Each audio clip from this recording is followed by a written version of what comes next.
The secret of abounding happiness. Great is the thirst for happiness, and equally great is the lack of happiness. The majority of the poor long for riches, believing that their possession would bring them supreme and lasting happiness. Many who are rich, having gratified every desire and whim, suffer from ennui and repletion, and are farther from the possession of happiness even than the very poor. If we reflect upon this state of things, it will ultimately lead us to a knowledge of the all-important truth that happiness is not derived from mere outward possessions, nor misery from the lack of them. For if this was so, we should find the poor always miserable, and the rich always happy, whereas the reverse is frequently the case. Some of the most wretched people whom I have known were those who were surrounded with riches and luxury, whilst some of the brightest and happiest people I have met were possessed of only the barest necessities of life. Many men who have accumulated riches have confessed that the selfish gratification which followed the acquisition of riches has robbed life of its sweetness, and that they were never so happy as when they were poor. What, then, is happiness, and how is it to be secured? Is it a figment, a delusion, and a suffering alone perennial? We shall find, after earnest observation and reflection, that all, except those who have entered the way of wisdom, believe that happiness is only to be obtained by the gratification of desire. It is this belief, rooted in the soil of ignorance, and continually watered by selfish cravings, that is the cause of all the misery in the world. And I do not limit the word desire to the grosser animal cravings. It extends to the higher psychic realm, where far more powerful, subtle, and insidious cravings hold in bondage the intellectual and refined, depriving them of all that beauty, harmony, and purity of soul whose expression is happiness. Most people will admit that selfishness is the cause of all the unhappiness in the world, but they fall under the soul-destroying delusion that it is somebody else's selfishness, and not their own. When you are willing to admit that all your unhappiness is the result of your own selfishness, you will not be far from the gates of paradise. But so long as you are convinced that it is the selfishness of others that is robbing you of joy, so long will you remain a prisoner in your self-created purgatory. Happiness is that inward state of perfect satisfaction which is joy and peace, and from which all desire is eliminated. The satisfaction which results from gratified desire is brief and illusionary, and is always followed by an increased demand for gratification. Desire is as insatiable as the ocean, and clamors louder and louder as its demands are attended to.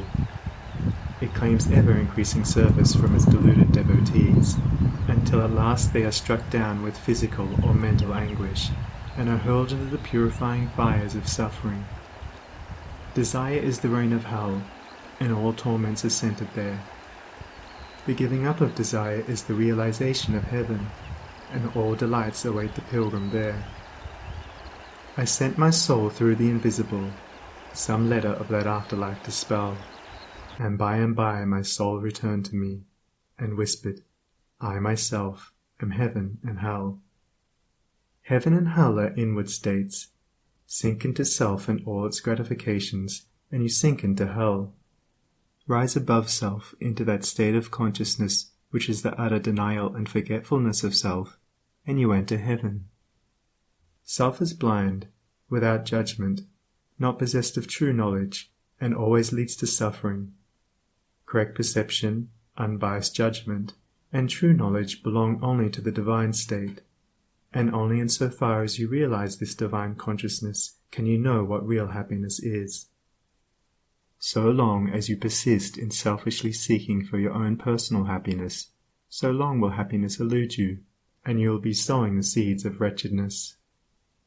Insofar as you succeed in losing yourself in the service of others, in that measure will happiness come to you, and you will reap a harvest of bliss. It is in loving, not in being loved, the heart is blessed. It is in giving, not in seeking gifts, we find our quest.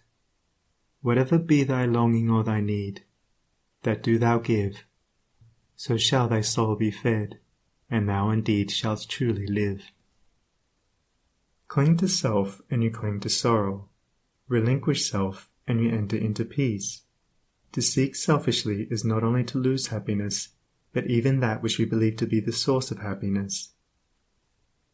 See how the glutton is continually looking about for a new delicacy wherewith to stimulate his deadened appetite, and how bloated, burdened, and diseased, scarcely any food at last is eaten with pleasure. Whereas, he who has mastered his appetite, and not only does not seek, but never thinks of gustatory pleasure, finds delight in the most frugal meal. The angel form of happiness, which men, looking through the eyes of self, imagine they see in gratified desire, when clasped is always found to be the skeleton of misery. Truly, he that seeketh his life shall lose it, and he that loseth his life shall find it. Abiding happiness will come to you when, ceasing to selfishly cling, you are willing to give up. When you are willing to lose, unreservedly, that impermanent thing which is so dear to you, and which, whether you cling to it or not, will one day be snatched from you, then you will find that that which seemed to you like a painful loss turns out to be a supreme gain. To give up in order to gain, than this there is no greater delusion, nor no more prolific source of misery. But to be willing to yield up and to suffer loss, this is indeed the way of life. How is it possible to find real happiness by centering ourselves in those things which, by their very nature, must pass away? Abiding in real happiness can only be found by centering ourselves in that which is permanent.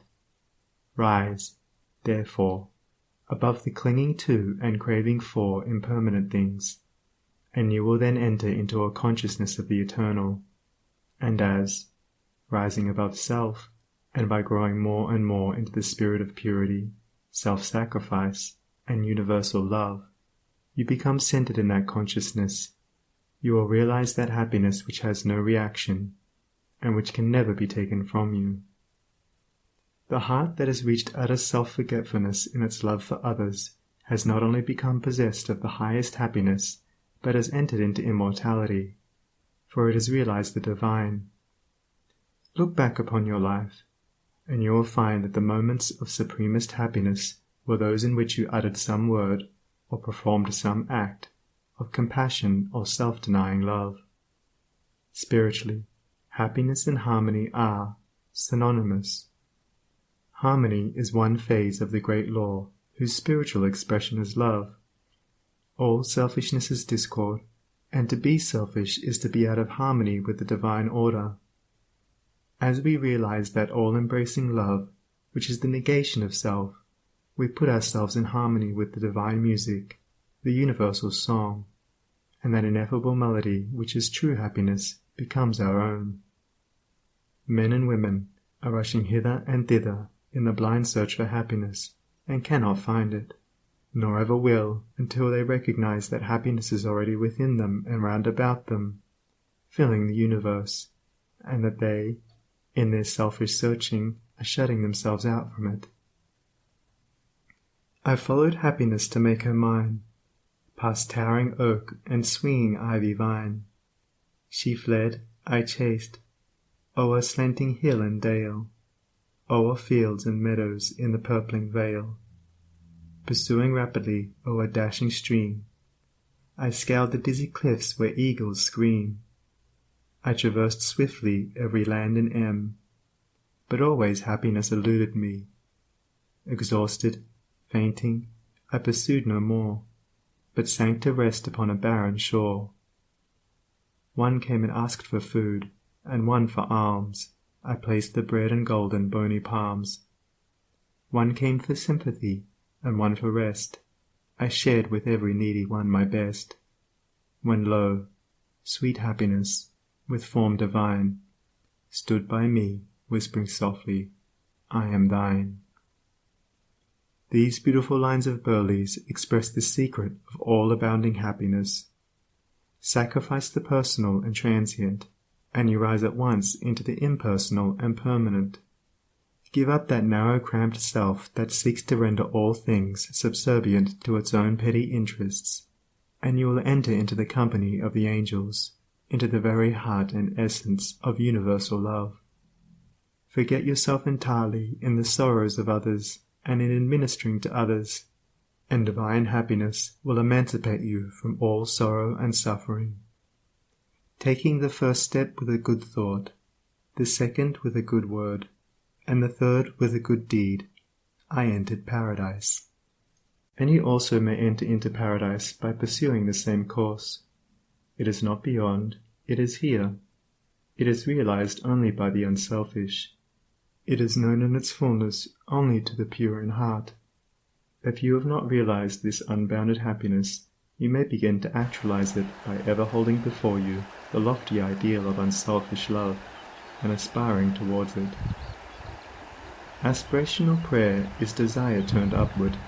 It is the soul turning toward its divine source, where alone permanent satisfaction can be found.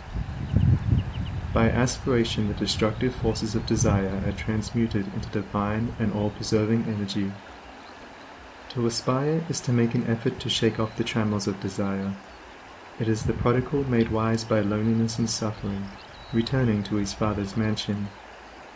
As you rise above the sordid self, as you break, one after another, the chains that bind you, you will realize the joy of giving, as distinguished from the misery of grasping. Giving of your substance, giving of your intellect, giving of the love and light that is growing within you. You will then understand that it is indeed more blessed to give than to receive, but the giving must be of the heart without any taint of self, without desire for reward. The gift of pure love is always attended with bliss. If, after you have given, you are wounded because you are not thanked or flattered, or your name put in the paper, know then that your gift was prompted by vanity and not by love, and you were merely giving in order to get, were not really giving, but grasping. Lose yourself in the welfare of others. Forget yourself in all that you do. This is the secret of abounding happiness. Ever be on the watch to guard against selfishness, and learn faithfully the divine lessons of inward sacrifice. So shall you climb the highest heights of happiness, and shall remain in the never-clouded sunshine of eternal joy, clothed in the shining garment of immortality. Are you searching for the happiness that does not fade away? Are you looking for the joy that lives and leaves no grievous day? Are you panting for the waterbrooks of love and life and peace? Then let all dark desires depart and selfish seeking cease. Are you lingering in the paths of pain, grief-haunted, stricken sore? Are you wandering in the ways that wound your weary feet the more? Are you sighing for the resting place where tears and sorrows cease? Then sacrifice your selfish heart, and find the heart of peace.